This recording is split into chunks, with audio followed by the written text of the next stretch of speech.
Hello. Hi. Hey, and welcome to Right Side Pride Podcast. It is the 13th of May, 2025. We're almost halfway through the year already. I know. Yeah. Unfreaking Um, believable. the both of us are located in San Antonio, Texas, and it is going to be about 100 and It's 103 right sweaty now. balls. It's going to be 100 and sweaty balls this Sweaty week, ball. and yeah. So we're looking forward to the dog days of summer in May. That's So Hector, I and I'm I am Angela. Hector. This is Angela. We are the host and co-host, or co-host and co-host of Right Side Pride Podcast. Last episode we did something a little different. Kind of queued up a video and kind of critiqued it, talked about it. Do the same today. That was fun. Kind of an easy project to do. So I'm going to. She has not seen this video yet. I have, so I like to get the element of surprise going on there. So without further ado, she has her eyeballs on, and we will cue up the video. Or so. Or so. This water is for 5 There minutes. we go. Thank you very much, Ah! Mr. Chairman. Secretary of Sorry. Don't do This that is to the me. first time we've met. Is that correct? No, ma'am, we actually met one New Year's Eve in the Bahamas. And I was... He didn't make an impression. Why don't I remember that? Well, you were much better at the electric slide than I was. And I was with the Prime God. Minister of the Bahamas yesterday, Prime Minister Davis, who sends his regards. Well, were you with my husband when he was the ambassador to the Bahamas appointed by Clinton? That's a great story. Moving on. So I stop it right there because the first thing that popped into my head when with her smug, were you with my husband? She's asking a gay man, were you with my husband in the Bahamas? She has no idea he's gay. I guarantee. And I don't care about that. No, side of it, but it was just I don't really either. funny. But I yeah. guarantee she has no idea because she has no clue Well, who he is. he can't be gay because he was nominated by Trump. Oh So, he's obviously not gay because Trump's a homophobe. That's right. All of the ist and all that stuff. But just that smugness, well, did you know my husband? Like, I honestly, probably the last 4 or 5 days, I've been staying away from social media, commenting, watching videos, listening to the media, because I am so tired of the unhinged, just out of control, nonsensical bullcrap that monsters like this put up and talk. AOC, Cory Booker, Schumer, Pelosi's been very quiet. I think she's a little worried. But like these friggin' or drunk. yeah. Oh, yeah. Crockett. I'm just Marjorie Taylor Greene. I mean, she's been fairly quiet, but not as much as I'd like her to be. I'm trying to find a video on for us to talk about because I for one cannot stand her. I can't stand her. I think I lump her in with these nuts. Yes. It's so anti-American. We're just the Trump. These are the poster children for Trump derangement syndrome, and I guess there should be one for being so enamored with it. Trump enamored syndrome. I think we'll come up with one by the end of this clip. Yeah. I'll come up with something. We'll see what we can do. Call it Tracy syndrome. Let's hear the rest of this. It looks like her face is melting, but let's look at the rest of it. Well, you're not going to like this. And so this is the first. I didn't remember that, but that's odd because you've been at Treasury, and I've sent you 5 letters to ask about what was going on under your leadership, and only received a couple of cursory replies from your staff. Why don't you respond? Working? Ma'am? I guess you don't know why you didn't respond. Secretary Benson, you worked in finance before, right? You will find bipartisan support on this committee for small businesses and the institutions that finance them. I worked with Trump's first Treasury Secretary to pass $12 billion in support for community development, financial institutions, and minority banks and credit unions. So I was surprised when Trump first tried to eliminate the CDFIs, but it caught you by surprise also. You said that the CDFI fund plays an important role in expanding financial access. Unfortunately, you were not very persuasive last week. Trump proposed to basically cut all CDFI funding. Does she know what she's reading? Is this the first time she's seen this stuff? Probably so. God, I just can't.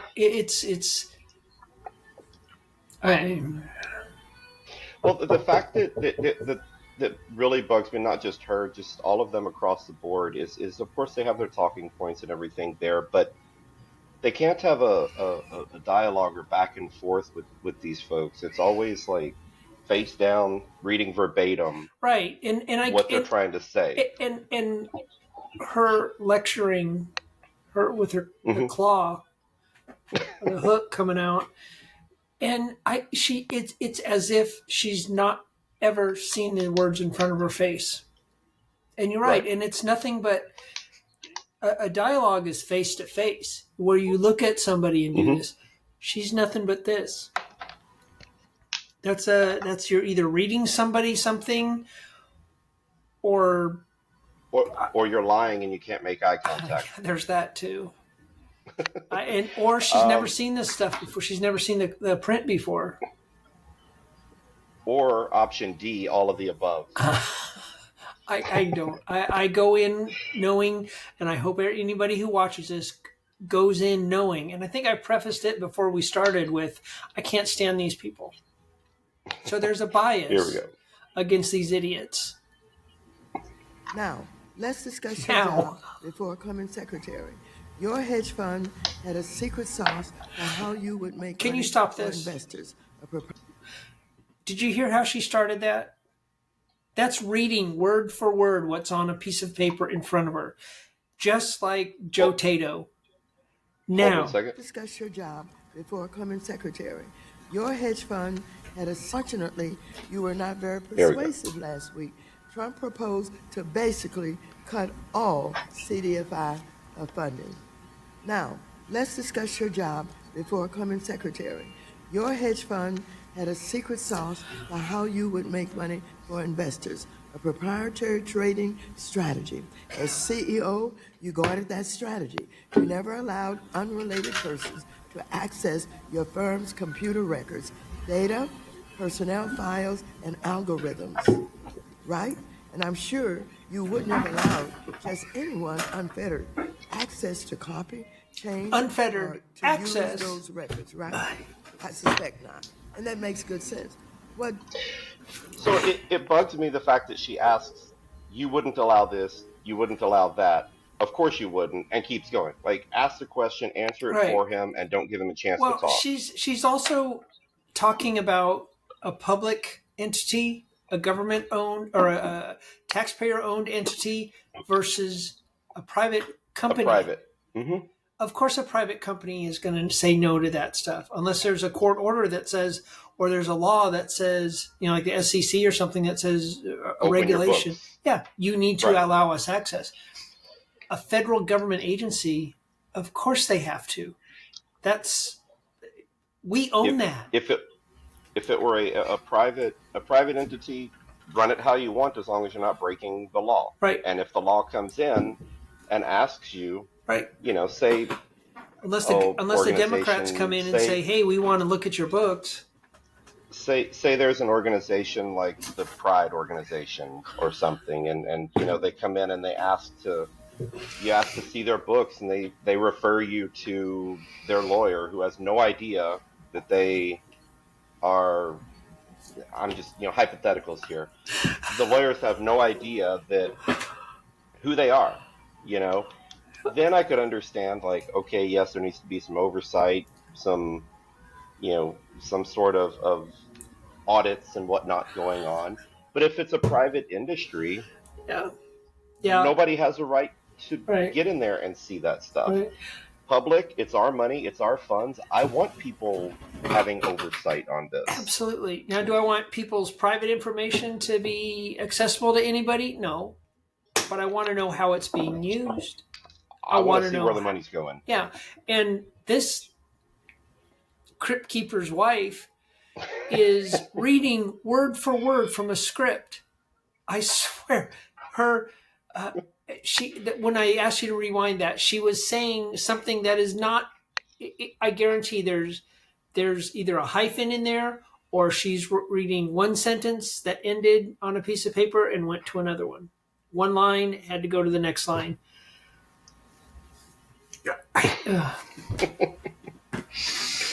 All right, let's pick it up here. What doesn't make good sense is why, as Treasury Secretary and acting CFPB Director, you would allow Doge unfettered access to the government system that handles trillions of dollars in payments to the proprietary business records of entities regulated by the CFPB. She's not looked up from that piece of paper yet. To the tax records of hundreds of millions of Americans.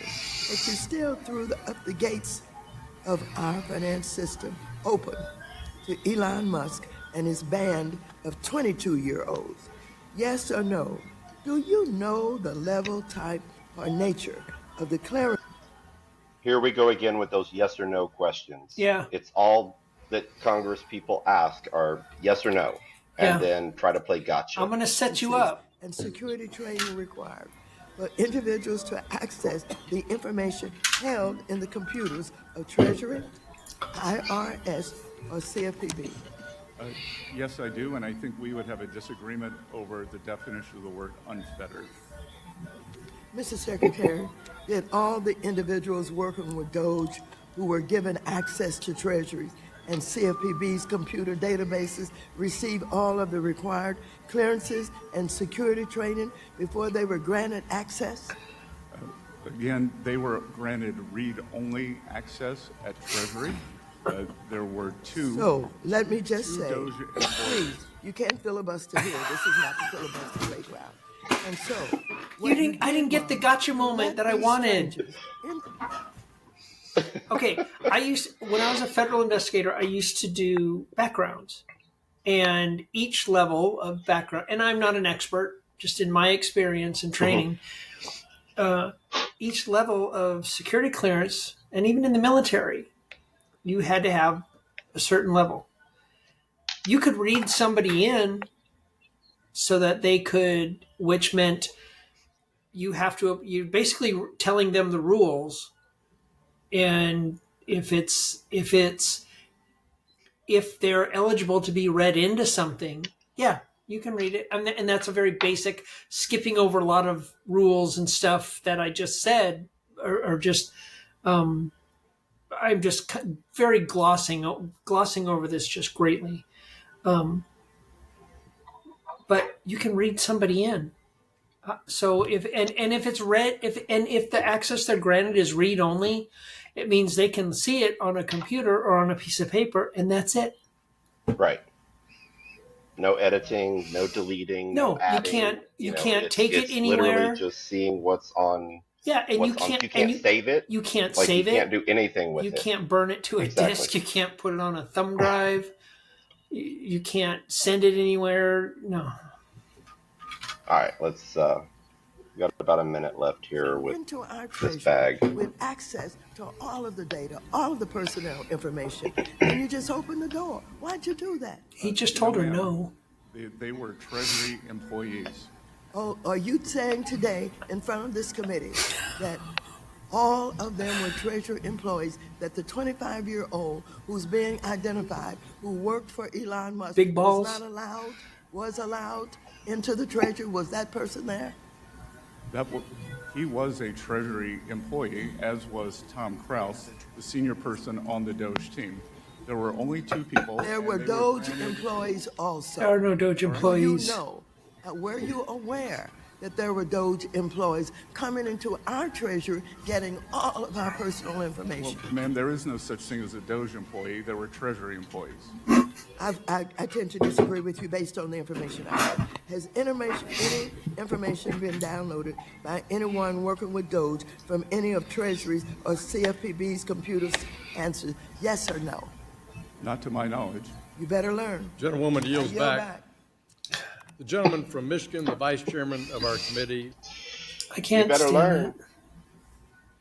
She just all she did was read from her script. That's all she did. And try to play the gotcha moment. And didn't get it. Try to find. He was very, let her talk, let her waste her time. Yeah, And it's her time. Other than his filibuster, but just the smugness in her line of questioning. Very smudge. Comes across as no respect for the person. And I get it. They again, it comes down to the TDS. He's a member of Trump's cabinet, so he's he doesn't deserve respect. They're all. It's just incredible to me how I used to not let it get to me, and it still doesn't get to me. But I used to think, these people that hate everything that Donald Trump touches. It used to bother me that maybe they're not. It's not TDS. Maybe they're maybe they have a valid point, but it's not. They don't. It's TDS. No, Donald Trump. No, it's bad. It's bad. Orange man bad. Oh, it's bad. Which I got to tell you, at practice today, I don't know what company does it, but they have balls that are the Trump softballs. Have you seen those? Mm-hmm. Yeah, I have a couple of them. They were calling the other balls the ones that sucked, the Biden balls. Were they deflated? Yeah. Yeah, I wanna find some other videos of Republicans questioning witnesses, and not so much questioning a Trump admin person, but questioning someone from the left, a Democrat witness that goes in there, and just kind of compare, is it the same lack of respect that she just showed to him? Do the Republicans show that same lack of respect? I think it depends. I think it depends on the person. I've seen Green and Boebert do that. Bobblehead Boebert, and I don't like them anyway. I mean, I already have built-in bias on them, but it's also theatrics. You have to get your gotcha moment. You have to get your point across. Right. You have to make your point. And yeah, you got to get your 5 minute within that 5 minutes of questioning or whatnot. You have to get your 24-hour news cycle blurb. You got to get your, and it's theater. That's all it is. Yeah. That's why she's reading from a script. I guarantee every word she read or every word that popped out of that craw hole under her nose was on a script. There was a video I saw when I was kind of looking through the stuff, and it was Kennedy from, I think, Louisiana. He's from Louisiana. Yeah. The national treasure. I heard someone call him a national treasure.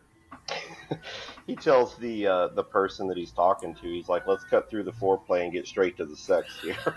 It's like, oh, God.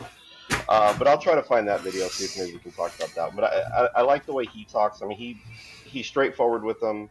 Yeah. He doesn't disrespect them, I don't think. I feel like others would probably disagree, but you saw the one where he's talking about he's questioning some woman on there. I guess I don't know what she identifies as, about ma'am, can a man have a baby? Can a man get pregnant? And she goes into this long blah blah blah, and he's like, so no, a man cannot get pregnant, right? And it just, the way he delivers it and the way he just So I think we have some says technical difficulties what's on his here. mind. I like We that about him. lost Angela. She will probably try to come back in, but going to go ahead and wrap it up here. Definitely appreciate you all coming on and spending 20-25 minutes of y'all's day with us. Looking forward to getting back on here with another video soon. And make sure you hit us up on our social media sites, Right Side Pride, at Right Side Pride on X, at Right Side Pride Podcast on both of them, X and True Social. And yeah, make sure to like us, follow us there, leave comments below, give us any kind of comments that you want. Make it more interactive.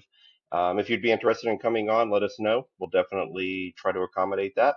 And as Angela would say, be good people. Your hosts for today's episode of Right Side Pride have been and still are Hector Barrera and Angela Tapia. Today's episode of Right Side Pride was produced by the ever indefinable producer Roz. We thank you for tuning in, and we will see you next time on Right Side Pride.